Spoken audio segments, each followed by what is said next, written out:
Did you know that even adults, grown folks, need to learn how to self-soothe? Well, I'll be talking about why and how to do that today. Hi, my name is Crystal Hurst, and I am here on Facebook and YouTube sharing content, hopefully, that is helpful to you every week. I actually go live every week in my Inner Circle membership where there's a little fun and a lot of foolery every Monday morning. And then we take some of the content from that time and we share it, a piece of that, a portion of that on YouTube or Facebook every week. So if you don't want to miss the videos that I put up, be sure and subscribe to my YouTube channel, like my Facebook page. And if you'd like to know more about the Inner Circle, you can go to crystalevanshurst.com/inner circle. I wanted to talk to you about self-soothing because I don't know that for us adult people that we think about that a lot, but it's really important that you do and that you know what it is and how to do it. Why? Because life will throw curves at you, and we all know that stress is not good for us. But to de-stress, to self-soothe, and some of the tactics of self-soothing that I'm going to talk to you about today, that's exactly what they do. They help you to de-stress. There are a lot of things that we do to de-stress that, unfortunately, in the last year and a half, we haven't been able to necessarily do. For example, I have friends that de-stress by going to the mall. Well, for a really long time, that was not an option, or that was not something that they were comfortable doing. Like, it's called shopping therapy. Some of us, not me, but some people like to de-stress by shopping. There are those of us who know we should not, but we will attempt to de-stress by eating, which we all know is a horrible way. Emotional eating is a horrible way to deal with stress. But there are other ways that you can de-stress. There are other ways that you can soothe yourself. And when we are in stressful situations, like often we have been in the last couple of years, you want to have some tools, some processes and procedures by which you can be the most effective person that you need to be without building up unnecessary levels of stress in your life. And this is a very simple thing to do. Think about when you have a toddler and they work themselves into a frenzy. My daughter has 3 children, and that's one of the words that we use to describe when the kids just start crying. It's just a fit of crying. And there's a certain point at which nothing is really wrong. It's just they've just worked themselves into a frenzy. And what a good mother will do, or a good grandmother will do, just try to calm them down. They just, they start heaving and breathing and, they're just in a frenzy. And we know what to do as nurturing women to calm a child down. You'll hold them, you'll distract them, you'll rub their backs, you embrace them. There are these things to do. And then there are times when you need children or teenagers, because the teenagers in your lap all the time, when they're having a meltdown that looks more like an attitude, is not, holding them and patting them on the back. While there's room for that sometimes, when they're losing their minds, they need to self-soothe. And what that looks like is you need to go to your room until you can compose yourself, get yourself together, and come back down here and talk to me the right way. I actually have one of my children, he works himself into a frenzy all the time. He's a high-strung personality. And ever since he was little, I would say, I'm not doing that with you. I mean, the way you're talking to me, your body language, I'm not doing that with you. You need to go to your room, get yourself together, and when you can come back down here and communicate with me in a level-headed way, then we can have a conversation. In effect, what I was saying is that what the behavior that you're exhibiting needs some toning down. It needs some addressing.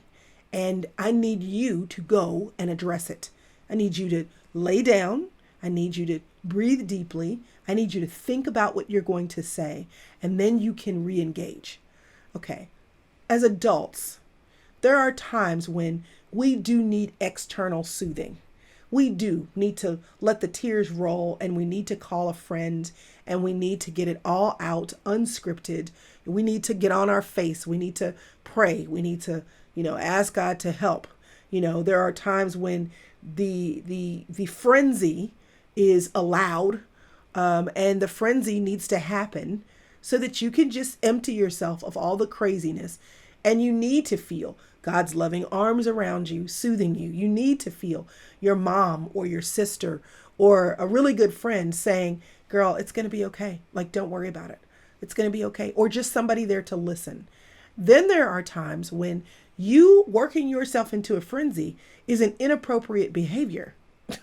And I'm sure that many of us have been in situations where we've worked with someone in the workplace, in corporate America, or even at church, where it was clear they did not know how to appropriately soothe themselves in an environment with other people, and they were just losing it. And they did not know how to sequester themselves and soothe themselves until they could re-enter the conversation in an appropriate way. So you being able to calm yourself, to take a moment and get yourself together, is a skill that you need to practice and learn. And I'm not the only person that's talking about the need for you to self-soothe. Let me read something to you from Shondaland. I found this article when I was Googling around doing research.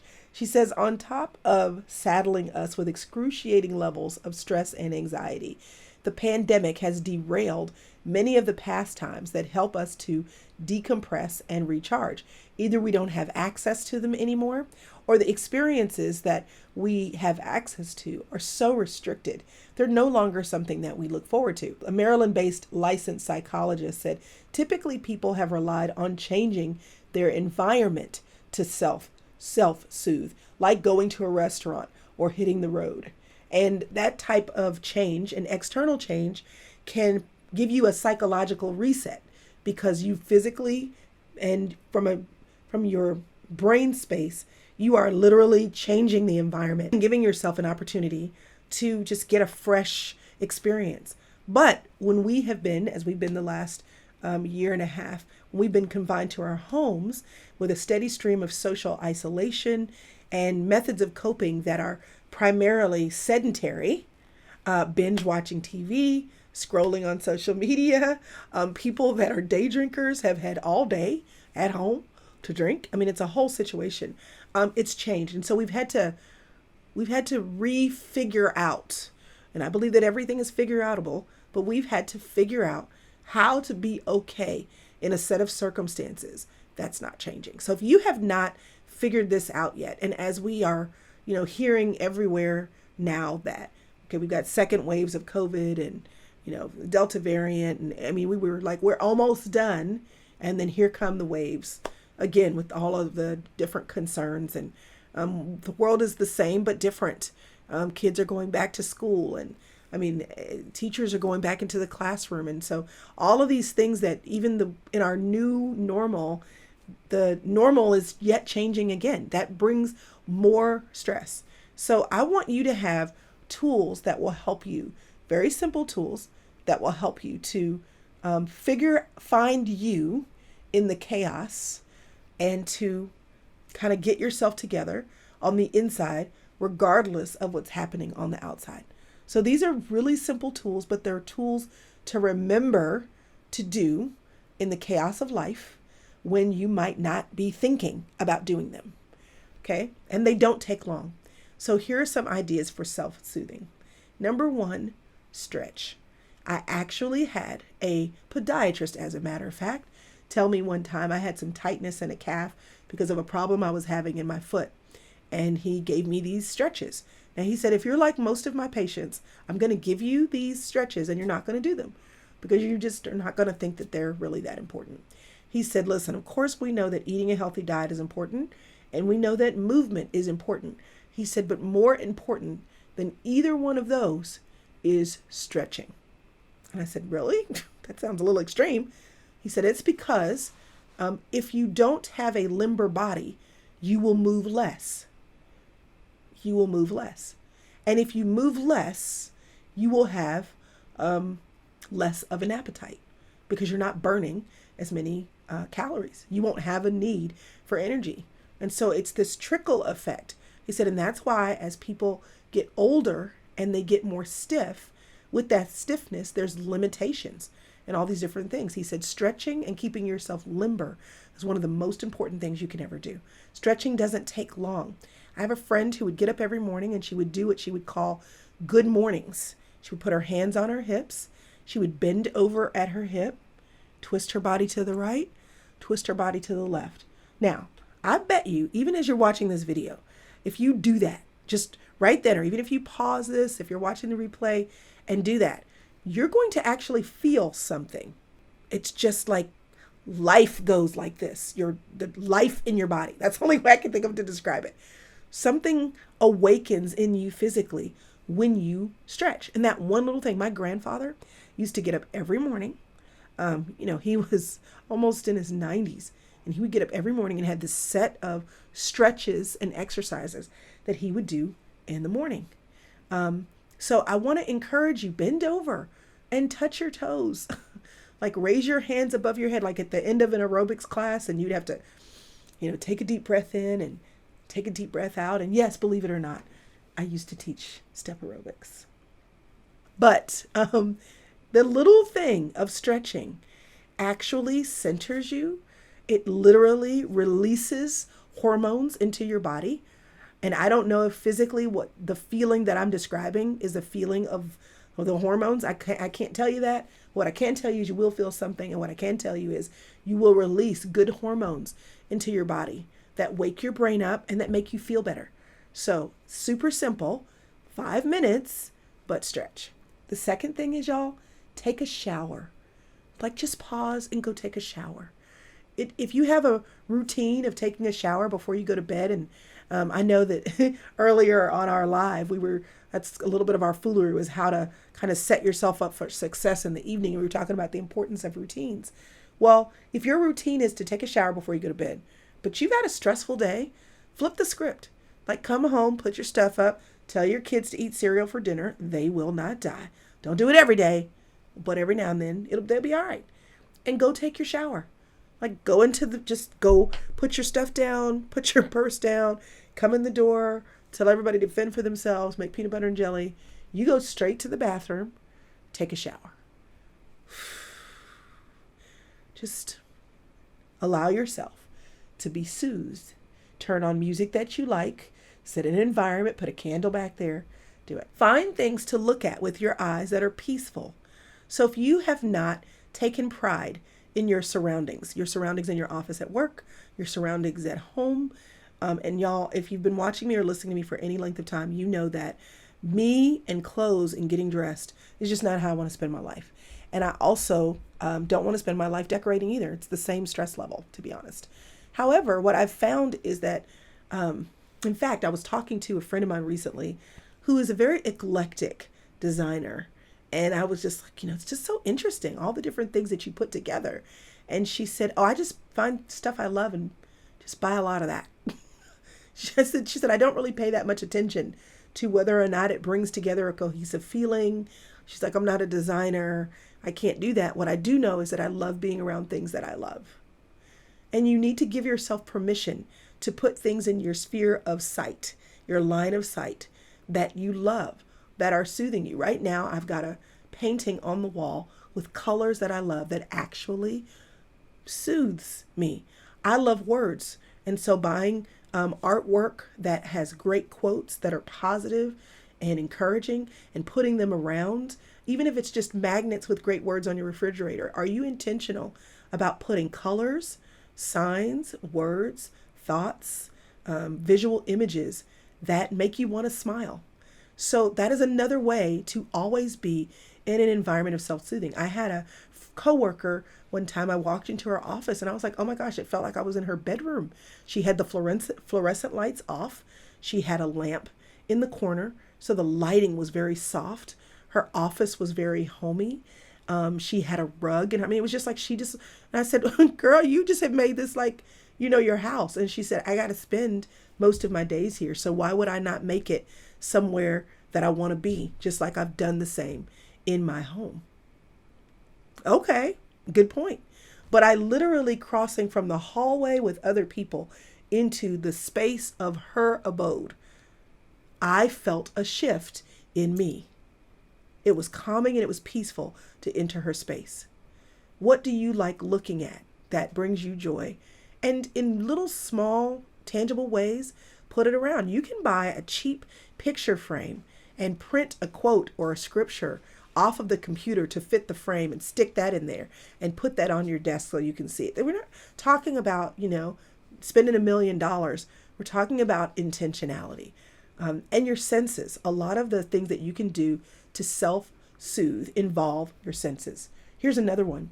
We don't think about often what we hear that we say, but I've often said, in fact, I said it in my book, She's Still There, we have to learn to talk to ourselves. You have to learn to talk to yourself like you would talk to a friend. Speak compassionately to yourself, because actually when you talk, you're the closest person in earshot. So what do you need to say to yourself to self-soothe? Of course, think about it, my original illustration with a small child. You hold them close, you pat them on the back, and you say, it's going to be okay. Don't worry. It's going to be okay. Now, there. So what does it look like for you to talk gently and compassionately to yourself? When you feel your anxiety rising, when you feel stressed as your job starts talking about what's changing in your work schedule or your work location, or as many of us are back to this rhythm of school as we get back into these habits, but the world has still got some scary things going on. What does it sound like for you to notice that you're not okay and for you to speak to yourself? Girl, just take a minute and breathe. You know that if you get all worked up, it's not going to be good for you. It's not going to be good for them. Just take a minute. You don't have to rush. Take a minute and breathe. Get your thoughts together. Slow down. You don't have to rush. You literally need to be okay with talking to yourself. Literally, out loud to yourself. Just be okay with it. Because it's one thing for you to think nice thoughts to yourself.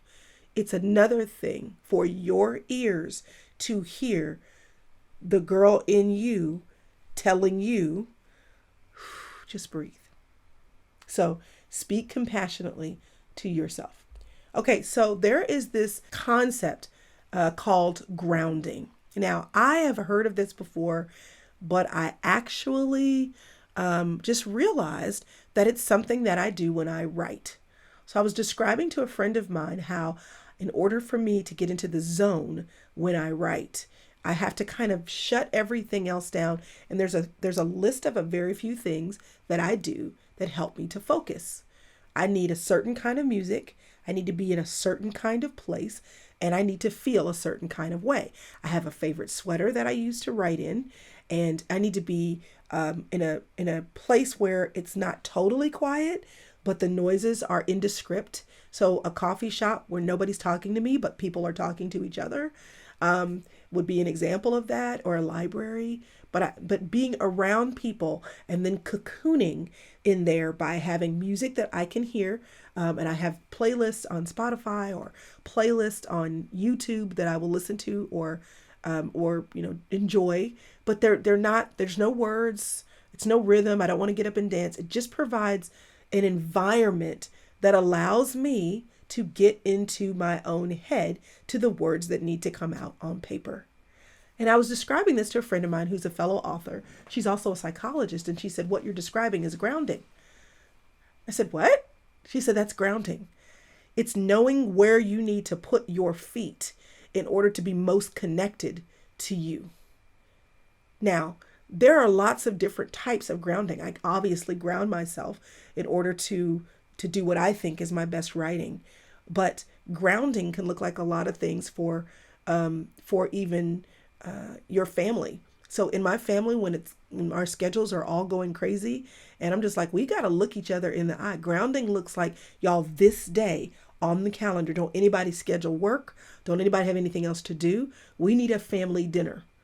There are activities that kind of just allow you personally or familially, professionally even, to hit the reset button and to say, I know that there's a lot of stuff going on, but in order for me to connect to the best of me, the best of us, the best of what we produce at work, we have to be grounded. Sometimes it's going for a walk. You may hear people talk about going outside and walking barefoot. Like there's a physiological component to this. It's the other day I was stressed about a little decision that I needed to make. And so I went and sat outside, just sat in the sun for a second, just sat there for a little bit because I just needed to change environments and be in a place that allowed me to connect to my ability to make a decision. So what can you do that allows you to connect to you? And you don't have to leave home to do any of that. You just need to figure out where is the space where you feel the most calm. Does it require you lighting a candle? Does it mean that you are on your knees because you're praying? Does it mean you need to be quiet? That's often why, as a mom, I sit in my car a lot. I'll come home, I'll send the kids in. They know what they're supposed to do. And I sit in the car with no radio, no sound. I just sit there because I just need a moment to reconnect. Be ruthless about finding moments to connect with you. If you know that that means taking a bubble bath every night, that's what we grew up seeing on TV, Calgon, Take Me Away. That was a mother's effort to ground herself. So morning coffee, being up before everybody else gets up, or having your devotions, that's a method. That's a type of grounding. So be ruthless about that. I've already talked about listening to soothing music, but even if you're not working on a project, I have a certain type of music that we play in our house all day. It's the environment that I want to have in my home because I know that my children, even my husband, may not be interested or effectively and actively soothing themselves. So my job as the creator of the environment of my home is to create a soothing environment. And so we're diffusing essential oils and I have certain music playing. And even my children know when they get up and if the music is not on, if the essential oils aren't going or if a candle isn't going, they know to turn it on. So I want you to know that your home atmosphere, your car going to and from work, these spaces, whether it's music, sights, sounds, or smells, you can create the space that you need. And that is a way to self-soothe. Practice mindfulness. Now, I know this is a term that, means different things to different people, but what I want you to think about is that instead of your brain being in the next 5 minutes, instead of your brain being in the last 5 minutes, that you are actually fully aware and awake in the moment that you're in. That's all mindfulness is. It is paying attention to where you are right now. If you've ever I got up yesterday. I was actually meeting with some people at a Panera near my home, and we were talking and eating, and I had given my credit card to one of the girls because she's like, let me go and pick up the order and I'll pay. And I was going to pay for it. So I gave her my credit card. I saw the credit card when she gave it back to me. I saw where she put it. And I thought in that moment, I probably should go ahead and put it in my wallet right now, but I didn't. So when we got up to leave, I left the credit card. Because while I was leaving the table, we were engrossed in a conversation. I was not thinking and being mindful about getting up to leave. Because getting up to leave means I have to gather my things. I need to look around. How many times have you left your phone somewhere or your keys somewhere or a credit card somewhere? And if you would have just been paying attention in that moment, you wouldn't have left it because you knew it was there. So mindfulness just says, instead of being so busy doing one thing while you're doing another, do the one thing that you're doing. Have your brain in it and have your brain on it so that you are not splitting your attention. One of the best ways to slow down and to enjoy your life is to have your brain in the moment that you're in. And because we're so busy, we tend to not only be stressed, but to also create additional stressors by losing things or forgetting things because we're moving too fast.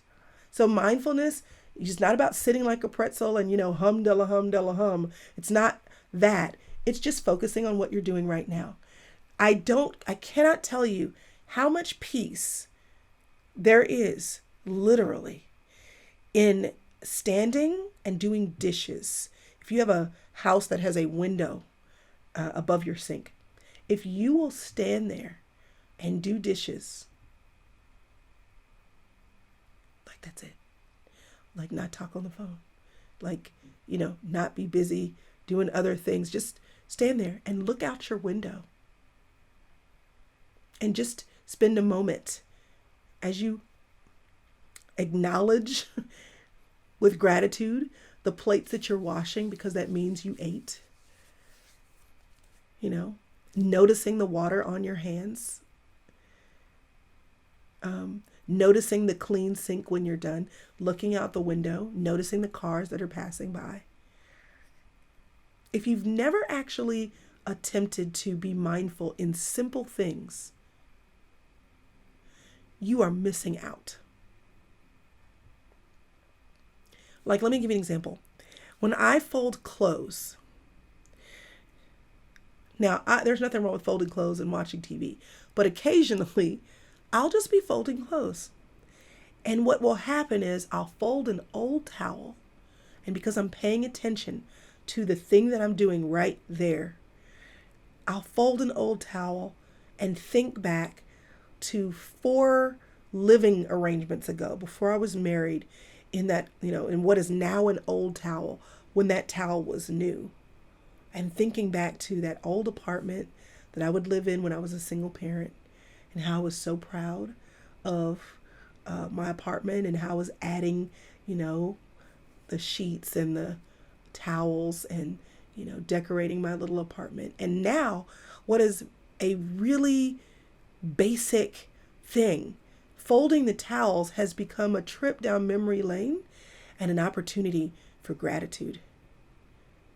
So in that moment of folding a towel, I am now soothed, because you know what?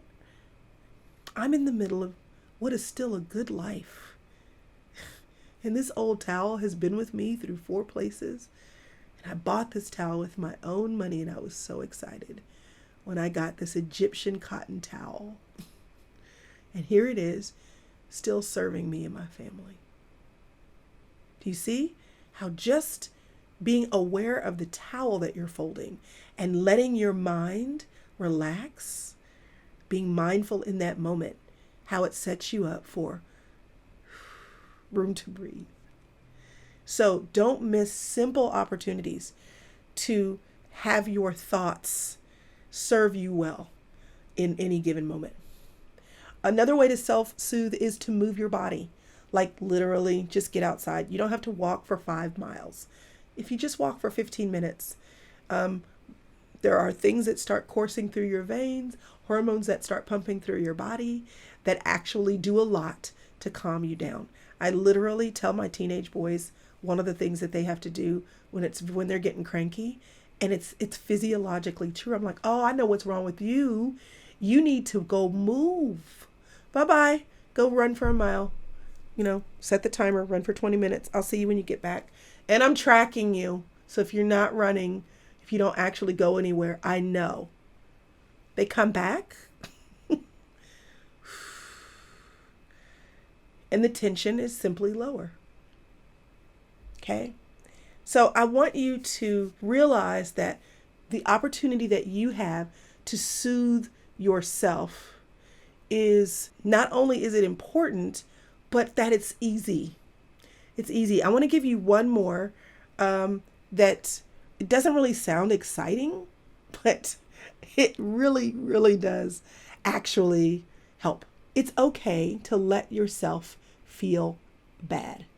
Now, we don't want to roll in it for months, but if life has been hard, if you've been struggling with grief, if you have had a bad day at work, if you just realize it, you're going to have to take a package because, your department is closing. If you had another argument with your husband, if that kid is really causing you to struggle, if you're sick of being single, it's another Valentine's Day and you're by yourself. Okay, these are very real things that can happen, or that our brain can remember, and we don't like them. Okay. And it does make the tears well up, and it does make you feel frustrated. It does make you question, why can't I get this right? Why is this not better?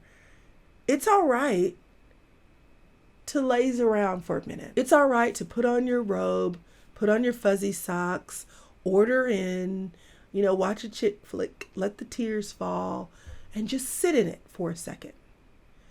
That's the equivalent of a parent holding a child who's still trying to get it together. You let them work it out.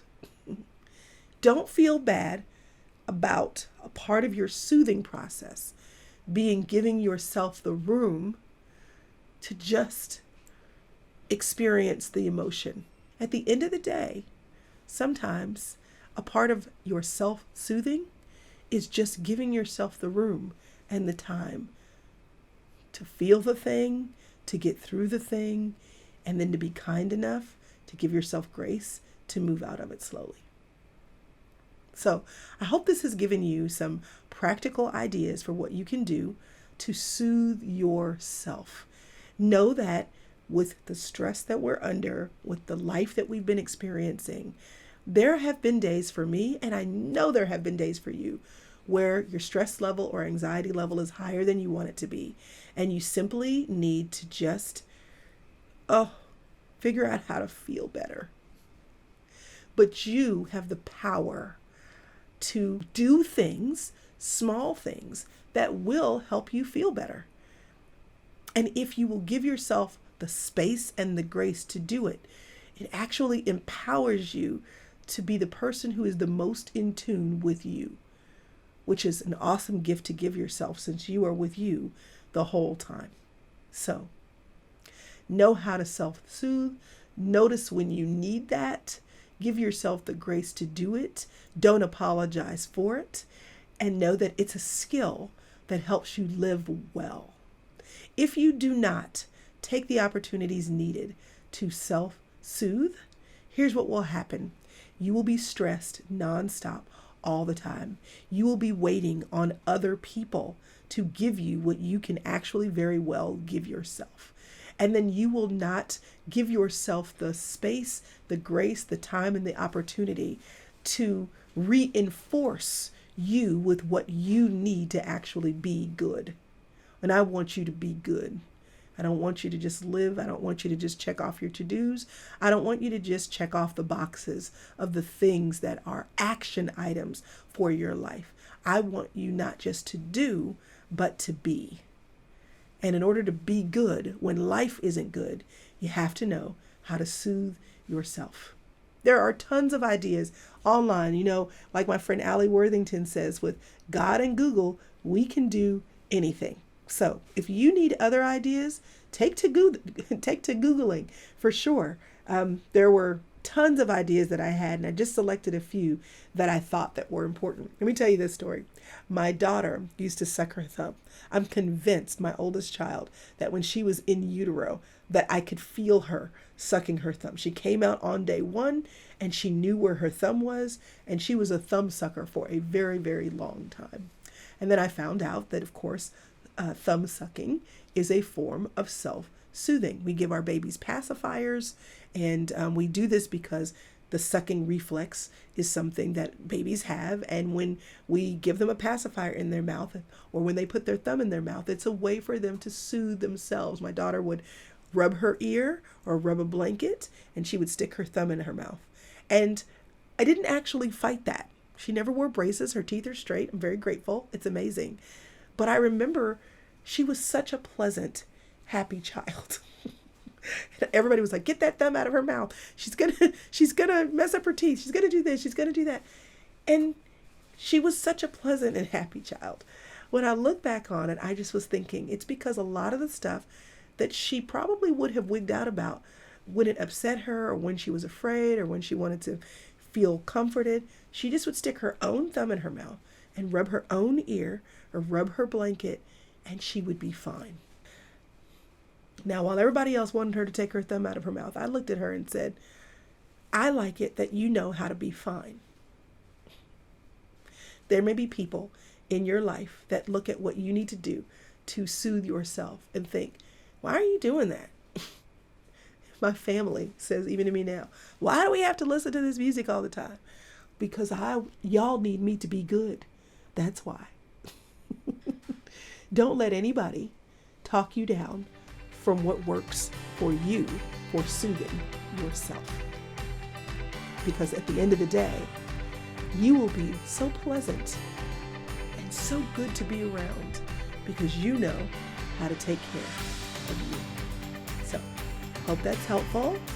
Be sure and make sure you're subscribed here or that you followed me on Facebook so that next week when I share hopefully some content that is useful to you, that you'll be notified and then you can join the group of women who are watching the live replay because the community in the chat, it's all about the chat always. And I will see you here next week, same time, same place. Have a great week and know that it is a good thing for you to be your own best friend. Here's to self-soothing.